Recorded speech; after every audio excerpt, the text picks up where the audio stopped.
666 e 888. Publicado por Estudos Bíblicos para Crescimento em Deus. Isto é sabedoria, se alguém tem entendimento.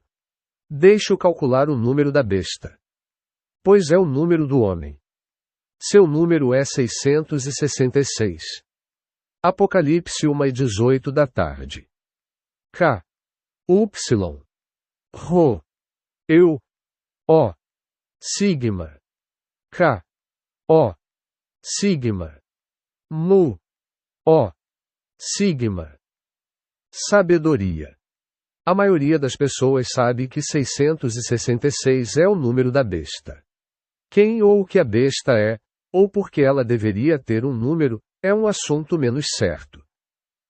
Poucas pessoas já ouviram falar de 888. Surpreendentemente, 888 aparece no versículo bíblico imediatamente posterior ao que contém 666, citado acima.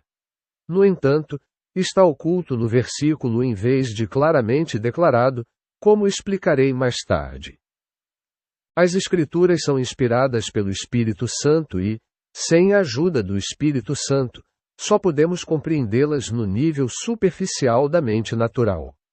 Podemos compreender seus ensinamentos morais e apreciar suas histórias e poesias, mas estamos em trevas quanto ao seu significado espiritual. Algumas coisas nas Escrituras são especificamente descritas como mistérios. Em vários lugares do Novo Testamento, encontramos declarações como: quem tem ouvidos, ouça, Mt 11:15 da manhã, ou quem lê, entenda, Mt 00:15, ou eis que vos digo um mistério, 1 Cor 3:51 da tarde. Apocalipse 1:18 da tarde, citado acima, começa com as palavras: isto é sabedoria. Tais frases indicam algo oculto, que devemos buscar por meio de estudo fervoroso e independência do Espírito Santo. Nosso tópico de 666 e 888 se enquadra nessa categoria. Para entender Apocalipse 1:18 da tarde, precisamos estudar os versículos anteriores. A maioria das pessoas faria isso naturalmente aqui, pois são dramáticos e, obviamente, fazem parte do mesmo tópico. Também precisamos estudar os versículos seguintes. Muitas pessoas não fariam isso aqui, porque estão no capítulo seguinte e, à primeira vista, não parecem ter nenhuma conexão específica. São os versículos seguintes, no início do capítulo 14, que contêm a chave para entender o número da besta. Precisaremos também de algum conhecimento sobre o assunto de numeral bíblico, sem o qual é impossível entender o significado de 666 ou 888. Numerologia bíblica. Os números na Bíblia têm significado. 7, por exemplo, é considerado o número da perfeição espiritual e de Deus. 13 é frequentemente associado à rebelião e a Satanás. 6 é particularmente o número do homem e de suas obras. Como sabemos o significado ou importância de um determinado número? A importância dos números é estabelecida por seu uso tanto nas Escrituras quanto na natureza. Deus criou o homem no 6º dia no relato de Gênesis, e no 7º dia ele descansou de suas obras. Ele designou 6 dias para o trabalho do homem. Após 600 anos, Noé, cujo nome significa repouso, cessou o trabalho e entrou na arca. Estas e outras escrituras fazem do 6 o número do homem e de suas obras a parte de Deus. O 7º dia é o dia do Senhor. A Bíblia, especialmente o livro do Apocalipse, é fortemente baseada no número 7. Isso indica que 7 é o número de Deus. Os significados dos números são ainda mais ilustrados e estabelecidos pelo estudo da gemátria ou os valores numéricos das palavras. Os gregos e hebreus não tinham símbolos separados, como 1, 2 e 3, para números como nós. Em vez disso, como os romanos, eles usavam as letras de seus alfabetos. Em grego, alfa representa 1 e beta 2 e assim por diante até iota, que é 10. Depois disso, kappa é 20, lambda 30 e assim por diante até rho, que é 100. Sigma é 200, tal 300 e assim por diante até ômega, que é 800. Esses valores são mostrados na tabela abaixo. O número 6 era originalmente a letra de gama, que mais tarde caiu em desuso. Isso significa que você pode pegar as letras de qualquer palavra ou nome e somá-las para obter um valor total para a palavra. Esse valor é chamado de gemátria. O nome Jesus, Iesus em grego, soma 888. Nome da letra valor. Nome da letra valor. Nome da letra valor. Alfa. Iota. Rho. Beta. Kappa. Sigma. Gama. Lambda. Tau. Delta. Eu. Upsilon. Epsilon. Phi. Zeta. Chi. Eta. Ômicron. Psi. Teta. Ômega. Muitos dos títulos de Jesus têm o número 8 como uma característica ou fator proeminente. Kyrios, Senhor, tem o valor 800. Christus, Cristo, é 1480, que tem os fatores 37 por 8 por 5. 888 é 37 por 8 por 3. Aletheia, verdade, é 64 ou 8 por 8. Soter, Salvador, é 1408 ou 8 por 8 por 22. Odos, caminho, é 344 ou 8 por 43. Cosmos, mundo, por outro lado, tem a gemátria 600. O cosmos é a esfera das obras do homem à parte de Deus.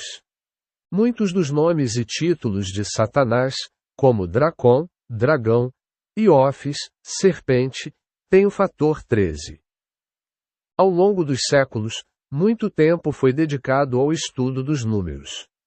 Tanto homens de Deus quanto estudiosos do ocultismo estiveram envolvidos.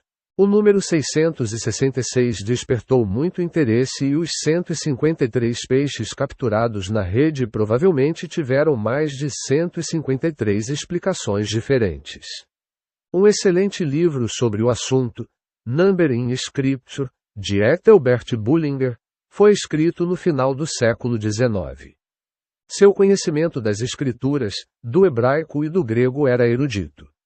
Suas ideias científicas, é claro, não são atualizadas atualmente. No entanto, a infinidade de exemplos que ele produz das escrituras de significados consistentes para vários números é muito convincente, e eu recomendo seu livro para aqueles interessados em se aprofundar no assunto. Seu livro está disponível gratuitamente online em Numbering Scripture. A numeração bíblica e a gemátria certamente não são do agrado de todos. Portanto, não se preocupe se achar que não são para você. No entanto, acredito que algum conhecimento do assunto é necessário para quem deseja entender o livro do Apocalipse. Isso é especialmente verdadeiro para quem deseja entender o significado de 666, o número da besta, e seu contraste com 888, o número de Jesus. A marca da besta. Lemos sobre a marca da besta nos 2 versículos anteriores ao versículo citado na capa deste livreto. E obrigou a todos, pequenos e grandes, ricos e pobres, livres e escravos, a receberem uma certa marca na mão direita ou na testa, para que ninguém pudesse comprar ou vender, a não ser quem tivesse a marca, que é o nome da besta ou o número do seu nome, Apocalipse 1:16 da tarde, 17. Esses versos deram origem a muita reflexão e especulação. Muitas pessoas, sem dúvida, ficaram preocupadas ou assustadas com o que ouviram e aprenderam. Qual é a natureza dessa marca? Sugeriram que os cartões de crédito seriam substituídos por uma marcação eletrônica na mão ou na testa. Seu saldo bancário poderia ser escrito eletronicamente em sua mão e atualizado sempre que você comprasse ou vendesse. Certa vez, ouvi dizer que o computador central que controlaria tudo foi projetado em torno do número 6.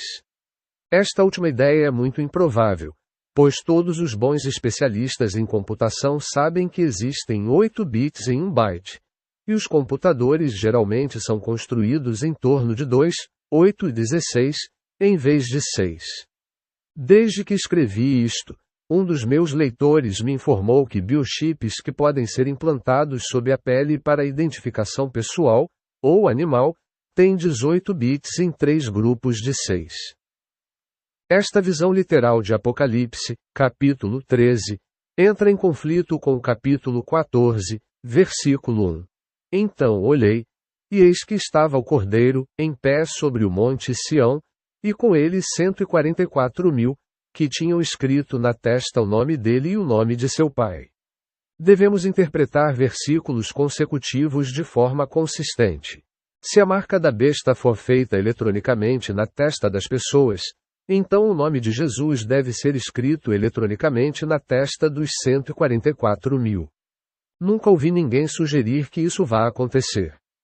Uma marca física, de alguma forma inscrita em nossos corpos, pode realmente nos tornar agradáveis ou desagradáveis a Deus. Acho que não. O que realmente importa é o que se passa dentro da testa. Dentro de você, você pode ter um de 2 tipos diferentes de mente. Você pode ter a mente da besta, ou animal, para usar a palavra moderna comum, ou você pode ter a mente de Cristo. Ambas as mentes são mencionadas nas Escrituras e agora consideraremos cada uma delas. A mente da besta. Em Daniel, capítulo 4, versículo 16, lemos: Mude-se-lhe a mente humana, e torne-se-lhe a mente de um animal, até que se passem 7 tempos. Quem era este homem? Nabucodonosor, o grande rei e reconstrutor da Babilônia, foi um dos homens mais poderosos da história antiga. Nas páginas da Bíblia, há 2 grandes cidades rivais. Ouvimos falar da Babilônia pela primeira vez sob seu nome hebraico Babel na conhecida história de Gênesis, capítulo 11. Ela ganha destaque na última parte do Antigo Testamento. Jerusalém é mencionada pela primeira vez no livro de Josué, mas não se torna importante até a época do rei Davi. Ele a conquista dos jebuseus e a torna sua capital. A partir de então, ela se destaca em todas as escrituras e raramente fica fora das notícias hoje em dia.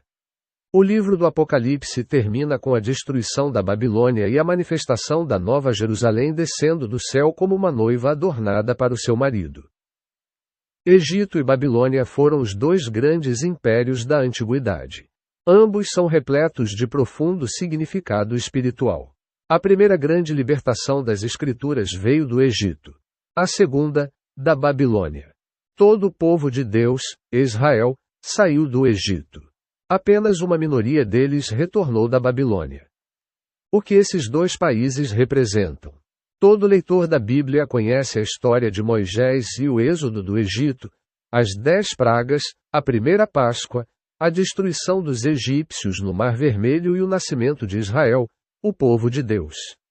Todos têm pelo menos um conhecimento básico de que Jesus é o novo Cordeiro Pascal que nos tirou de um Egito espiritual e nos criou como um novo povo espiritual. A libertação da Babilônia é menos conhecida. Babilônia foi o grande lar da religião falsa. A essência da religião falsa é que ela se baseia no homem e nas obras do homem. Não tem nenhuma referência real a Deus. Ela promove e exalta o homem. Nabucodonosor era rei da Babilônia quando os judeus estavam lá em cativeiro. O capítulo 4 de Daniel descreve a queda e a restauração de Nabucodonosor em suas próprias palavras. Seus problemas começaram quando ele orgulhosamente disse: Não é esta a grande Babilônia que construí para a residência real, com o meu grande poder e para a glória da minha majestade.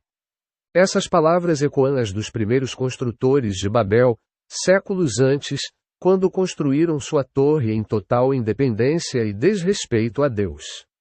Venham, construamos para nós uma cidade, disseram eles, com uma torre que chegue aos céus, para que possamos fazer um nome para nós e não sejamos espalhados sobre a face de toda a terra. Eles também têm o mesmo espírito dos construtores de incontáveis babéis espirituais desde aquele dia até hoje. Assim que essas palavras saíram da boca de Nabucodonosor, o julgamento veio. Nas palavras da Escritura, ele foi expulso do meio das pessoas e passou a comer capim como gado. Seu corpo foi encharcado com o orvalho do céu até que seus cabelos cresceram como as penas de uma águia e suas unhas como as garras de um pássaro. E as palavras citadas anteriormente, que sua mente seja mudada da de um homem e que ele receba a mente de um animal, foram cumpridas. Um animal, uma besta, não pode ter ideia de Deus. Valores espirituais e morais não têm significado para ele. O número 6 representa o homem sem Deus. O número 666 significa homem, homem, homem, um sistema totalmente centrado e dominado pelo homem. Tudo se baseia nos pensamentos, planos e esquemas do homem. Não há espaço para Deus nisso. Por 7 anos ele viveu como um animal e comeu capim até que sua razão retornou. Suas últimas palavras registradas têm um espírito bem diferente. Agora eu, Nabucodonosor, louvo, exalto e glorifico o Rei dos Céus, porque tudo o que ele faz é certo e todos os seus caminhos são justos. E aqueles que andam com orgulho ele é capaz de humilhar. O início da carreira de Nabucodonosor foi marcado pelo número 6. Ele construiu uma imagem de 60 côvados de altura e 6 côvados de largura. O gigante filisteu Golias era notavelmente semelhante a Nabucodonosor. Ele também se vangloriava e era marcado com o número 6. Tinha 6 côvados de altura e empunhava uma lança com ponta de ferro que pesava 600 siclos. Também possuía 6 peças de armadura. Seu destino foi mais drástico, pois, em vez de receber a mente de uma fera por 7 anos, sua cabeça foi decepada. Poderíamos esperar que o número relacionado a 13, em vez de 6, fosse o número da besta, visto que 13 está mais associado a Satanás, enquanto 6 é o número do homem. Um incidente bem conhecido dos evangelhos nos ajuda a entender. Pedro teve um maravilhoso momento de revelação quando disse a Jesus: Tu és o Messias, o Filho do Deus vivo. Jesus respondeu: Bem-aventurado és tu, Simão, filho de Jonas, porque isso não te foi revelado por homem algum, mas por meu Pai que está nos céus.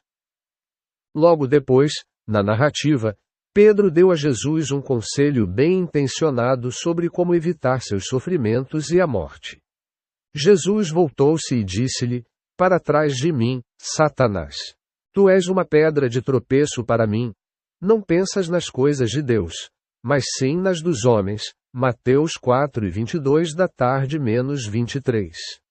666 representa o homem sem Deus. O conselho de Pedro era 666, mas Jesus o viu como vindo diretamente de Satanás. A verdade é que o homem sem Deus é o homem com Satanás. Você não pode ser neutro. Você não pode optar por viver sem Deus nem com Satanás. Qualquer sistema ou vida que não dê lugar a Deus é, na verdade, controlado por Satanás, porque ele é o príncipe deste mundo. Compra e venda. Agora devemos considerar Apocalipse 13, versículo 17. Ninguém poderia comprar ou vender, a menos que tivesse a marca, que é o nome da besta ou o número do seu nome. Imediatamente nos perguntamos como sobreviveremos se levarmos este versículo ao pé da letra. De onde tiraremos nosso alimento? Deus fará por nós o mesmo tipo de milagres que fez por Elias. Quando estas palavras foram escritas pela primeira vez, não acredito que teriam aterrorizado os corações daqueles que as leram. Nas sociedades agrícolas, a maioria das pessoas produzia seus próprios alimentos e até roupas. As pessoas não precisavam comprar e vender para viver. Não posso afirmar com certeza que este versículo não terá um cumprimento literal e físico. No entanto, acredito que seria melhor buscarmos seu significado espiritual. A besta do versículo 17 é a besta que emergiu da terra, como lemos anteriormente neste capítulo. A terra, como explicarei com mais detalhes posteriormente, é uma imagem daqueles crentes ou membros da igreja que não são habitantes do céu. Eles andam segundo a carne e não segundo o espírito. A terra é distinta do mar e também distinta dos céus. O mar é a multidão de incrédulos e pagãos. Ver Apocalipse 5:15 da tarde. Os céus são aqueles que estão assentados com Cristo nos lugares celestiais. Podemos dizer que a terra representa a igreja carnal. A igreja carnal está cheia de compra e venda. Ela é descrita mais adiante no livro do Apocalipse como uma prostituta. O ato sexual é um ato de comunhão profunda e íntima entre marido e mulher. Ele retrata a comunhão que devemos ter com Deus. Uma prostituta é alguém que se utiliza desse ato de uma maneira totalmente errada, fora do casamento, para ganhar dinheiro. De diferentes maneiras ao longo da história, a igreja fez exatamente a mesma coisa. Ela tomou as coisas de Deus e as vendeu por dinheiro. Em tempos passados, os padres ofereciam perdão de pecados em troca de dinheiro. A igreja enriqueceu incrivelmente com os serviços que oferecia e os impostos que cobrava. Nos tempos modernos, os evangelistas oferecem seus dons de cura por dinheiro. Envie-me sua oferta de amor para a obra de Deus, e eu orarei para que Deus a cure. Em alguns países em desenvolvimento, os pastores tornam-se muito mais ricos do que jamais seriam se tivessem permanecido em um emprego normal. Igrejas bem-intencionadas do Ocidente investem dinheiro para espalhar o Evangelho e apoiar a obra de Deus. Mentiras diretas e menos diretas são contadas para manter o dinheiro fluindo. Não acredito que a verdadeira obra de Deus jamais tenha sofrido por falta de recursos. Deus nunca inicia um projeto de construção sem ter recursos para concluí-lo. Quando alguém, aberta ou secretamente, usa as coisas de Deus para construir sua própria posição, reputação ou saldo bancário, ele é, aos olhos de Deus, uma prostituta. O capítulo 18 de Apocalipse descreve a queda da Babilônia. No versículo 3, lemos: Pois todas as nações beberam do vinho da loucura dos seus adultérios. Os reis da terra cometeram adultério com ela, e os mercadores da terra enriqueceram com a sua excessiva luxúria. O capítulo prossegue descrevendo a imoralidade dos reis da terra e a enorme riqueza dos mercadores da terra, e sua grande tristeza com a queda da Babilônia. Nos tempos bíblicos, o dinheiro não tinha as mesmas implicações que tem hoje. Hoje em dia, na sociedade ocidental, as pessoas certamente não conseguem viver sem dinheiro. A maioria das pessoas vive em cidades e ganha salários com os quais paga sua alimentação, roupas e outras necessidades. Nos tempos antigos, a maioria das pessoas podia produzir sua própria comida e roupas e tinha pouca necessidade de dinheiro. Os comerciantes eram pessoas improdutivas que compravam o que outros haviam feito ou produzido e transportavam para outro lugar onde pudessem vender com lucro. Muitos dos bens descritos em Apocalipse 18 eram itens de luxo. Podemos ver um paralelo espiritual com isso nos pregadores e professores que não têm uma palavra real de Deus. Eles pegam o que ouviram em sermões e fitas, e o que leram em livros. Eles transmitem isso como se fosse deles. Eles usam isso para construir sua própria reputação e status. Essas pessoas são marcadas com o número 666. Eles compram e vendem na Babilônia, e chorarão muito quando suas Babilônias caírem. O caminho de Deus é muito diferente. O Espírito e a noiva, capítulo 22, versículo 17, fazem um convite para tomar de graça a água da vida. Alguém disse certa vez: o céu dá, a terra vende, o inferno rouba. Deus e seus verdadeiros servos sempre darão. De graça recebestes, disse Jesus, dai de graça. Aqueles que aprenderam a viver nos céus com Cristo não desejarão comprar e vender as coisas de Deus. Eles receberam gratuitamente de seu Pai Celestial. Darão gratuitamente a todos que desejarem receber deles. A mente de Cristo. Consideramos a mente da besta e agora podemos passar para a tarefa mais feliz de considerar a mente de Cristo. No capítulo 14, versículos 1 a 5, imediatamente após o versículo 666 no final do capítulo 13, João descreve uma visão dos 144.000 servos de Deus. Somos apresentados a eles pela primeira vez no capítulo 7, onde são descritos como 12.000 de cada uma das tribos de Israel, selados em suas testas. A grande característica desta companhia é que eles são como Jesus. Eles nasceram à semelhança de Adão, mas agora estão completamente transformados. Sua transformação está completa. 666 se tornou 888. Eles se tornaram como Jesus. Deus os reconheceu como totalmente seus, selando-os com o seu selo. São pessoas que têm a mente de Cristo. Leamos estes versículos lenta e fervorosamente, para que possamos ter uma visão do plano de Deus. Creio que Ele o está cumprindo nos dias em que vivemos. Seus 144.000 servos estão em treinamento e preparação. V1. Então olhei, e eis que estava o Cordeiro, em pé sobre o monte Sião. E com ele 144.000 que tinham o nome dele e o nome de seu pai escrito em suas testas. Que contraste notável entre este e o versículo anterior. A mente da besta é representada pelo número 666, de um nome. A mente de Cristo é representada por um nome que tem um número 888. Números são coisas impessoais, adequadas para computadores, mas não naturais para humanos. Se você tem a mente da besta, você é apenas um número. Sem dúvida, você fará parte das estatísticas de alguém.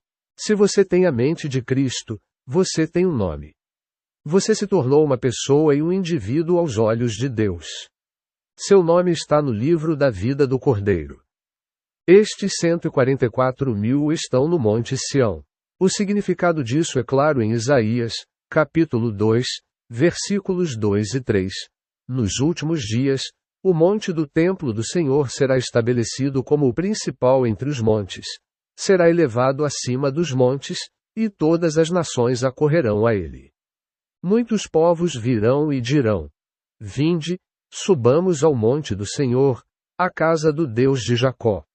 Ele nos ensinará os seus caminhos, para que andemos nas suas veredas. A lei sairá de Sião, a palavra do Senhor, de Jerusalém. Aqueles que estão no monte Sião são aqueles que reinarão com Cristo. Eles são aptos a reinar com ele porque são de uma só mente com ele. Eles têm a sua mente. Suas mentes foram mudadas de 666 para 888. Acredito que o número 144.000 não deve ser tomado literalmente, como as testemunhas de Jeová fazem. Não devemos esperar que haja exatamente 144.000 pessoas em pé sobre um monte Sião literal, ou pertencendo a alguma organização humana. Em vez disso, devemos considerar novamente o significado do número. Esses 144.000 são 12.000 de cada uma das 12 tribos de Israel. Além de haver 12 tribos, Jesus escolheu 12 discípulos. Além disso, a Nova Jerusalém no capítulo 20 tem 12 fundamentos e 12 portas. Israel, os discípulos e a cidade de Jerusalém foram todos especialmente escolhidos por Deus. Bullinger diz que 12 é o número da perfeição governamental. Acredito que o número 144.000 significa uma grande companhia daqueles que Deus escolheu para reinar com Cristo. V2. E ouvi um som do céu, como o som de muitas águas. E como o som de um trovão forte. O som que ouvi era como o de arpistas tocando suas harpas. Neste versículo, encontramos 3 descrições sugestivas do som, ou voz, dos 144.000. Primeiramente, é como o som de muitas águas. A mesma descrição é usada para a voz de Deus em Ezequiel 43 para 2 e para a do Filho do Homem em Apocalipse 1:15 da manhã. Água significa vida. Muitas águas significam vida abundante. Nem homem, nem animal, nem planta podem viver sem água. Os 144.000 possuirão vida espiritual abundante em si mesmos. Eles transmitirão essa vida espiritual a outros. Jesus disse: Eu vim para que tenham vida, e a tenham em abundância. As palavras que ele falou eram espírito e vida. Os 144.000 serão como ele.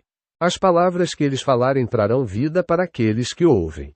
Isso já é verdade até certo ponto para aqueles que seguem Jesus, mas está chegando o tempo em que será verdade em plenitude.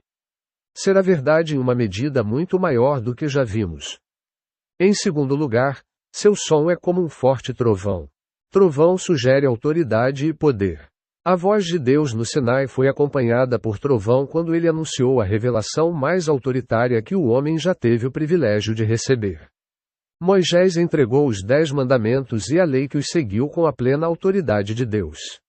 Os 144.000, como Moisés, serão apoiados pela autoridade de Deus.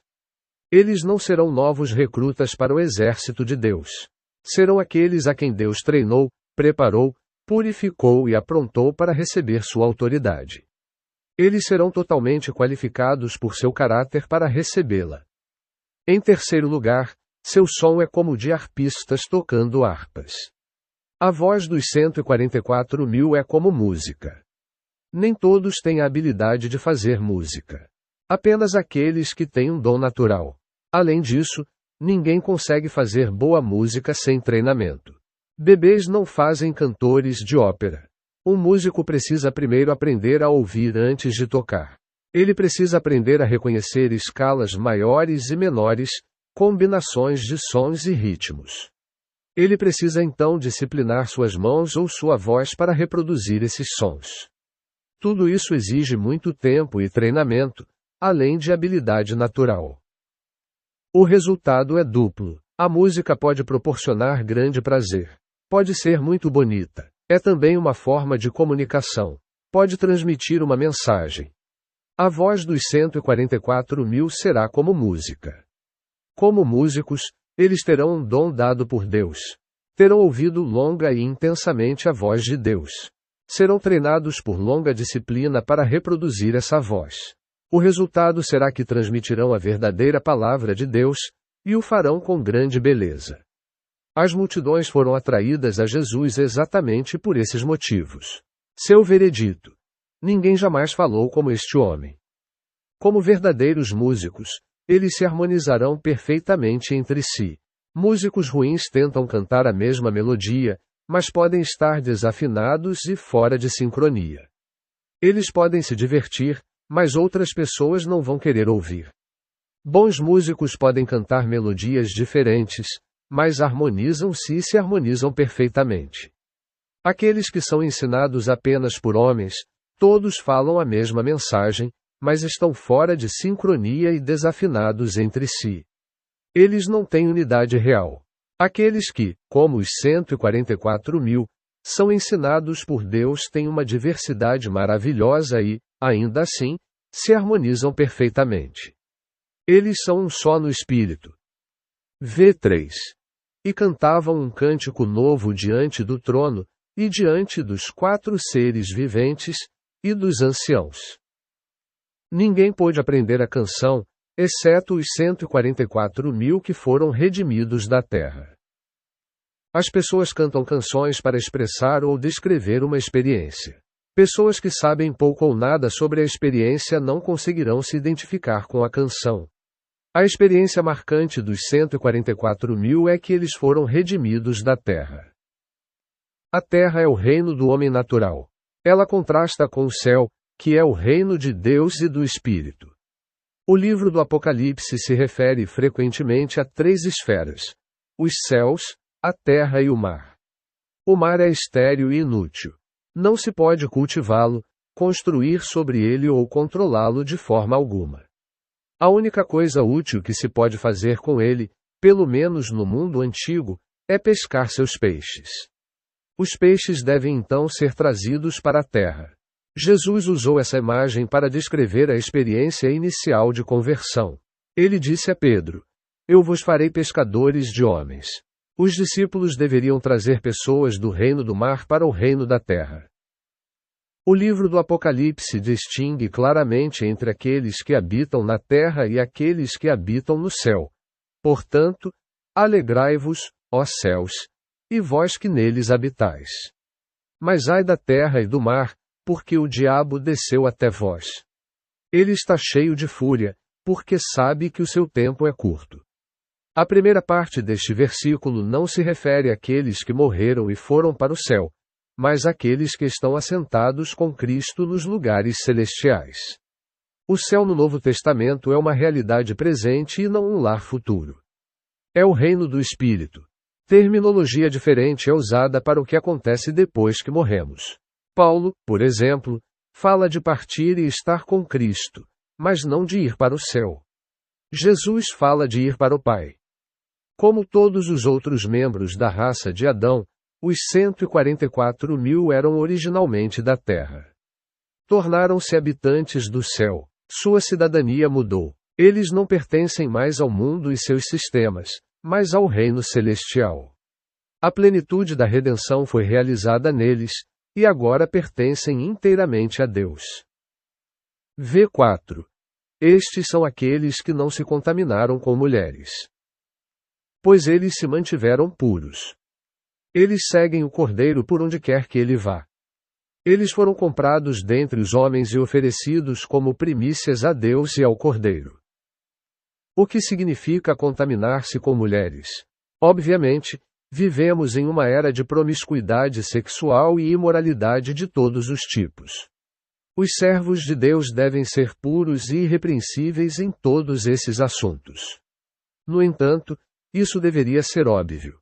Além disso, se este for o único significado deste versículo, parece ser uma mensagem apenas para o sexo masculino, presumivelmente com as mulheres excluídas das fileiras dos 144.000. O que creio estar em mente aqui é a questão mais profunda da pureza espiritual.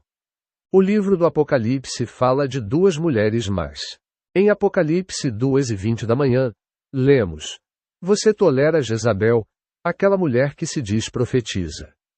Com os seus ensinamentos, ela engana os meus servos, levando-os à imoralidade sexual e ao consumo de alimentos sacrificados a ídolos. Mais adiante, em Apocalipse 17:5, lemos sobre o mistério da Grande Babilônia, a mãe das prostitutas e das abominações da terra. Obviamente, nenhuma dessas duas mulheres é uma mulher física. Ambas se referem a realidades espirituais. Estas são as mulheres com as quais os 144.000 não serão contaminados. Elas estarão completamente livres da contaminação de Jezabel e da Babilônia. Elas terão compreendido, pela revelação de Deus, a natureza e o significado do mistério da Babilônia e, de coração, terão obedecido à ordem. Saiam dela, povo meu, para que não participem dos seus pecados, para que não incorram em nenhuma das suas pragas. O significado disso é esclarecido pela segunda e profundamente significativa declaração do versículo 4. Eles seguem o Cordeiro por onde quer que vá. O próprio Jesus estava totalmente fora da Babilônia de sua época.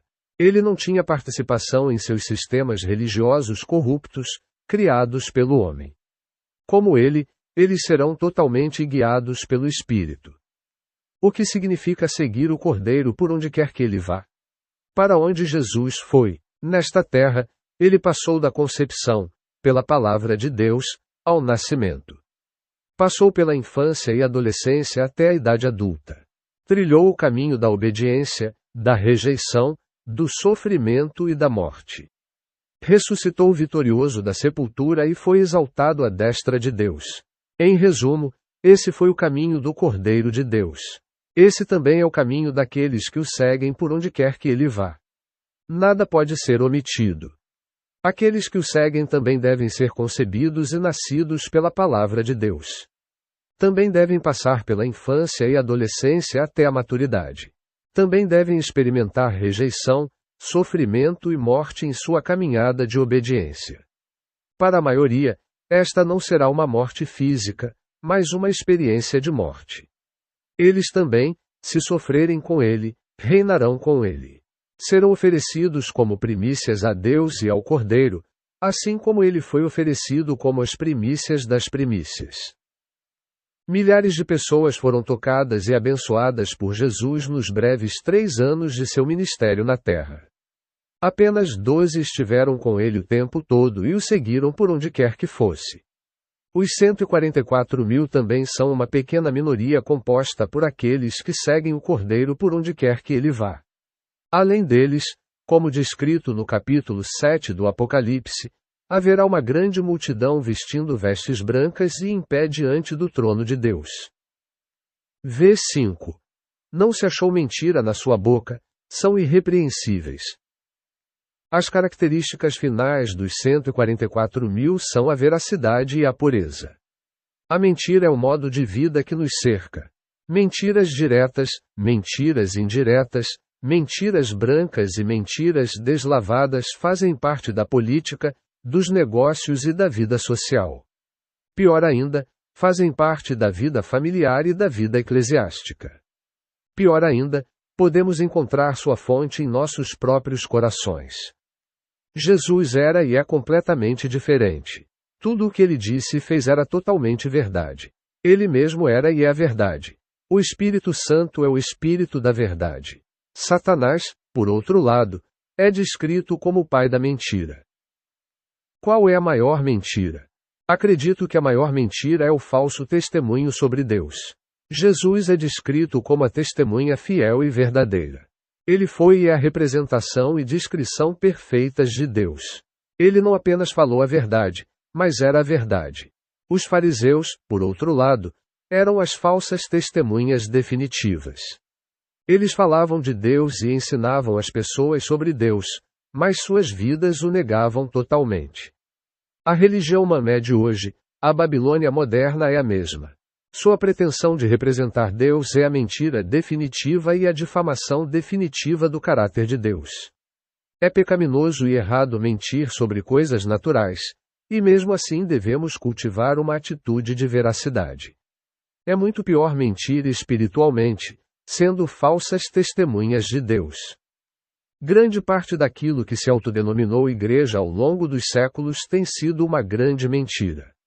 Ela alegou ser a representação de Deus na Terra, e o homem comum acreditou nisso. Quando pensa em Deus, pensa no que viu, ouviu e sabe da igreja. Os 144.000 serão totalmente diferentes do que conhecemos como igreja.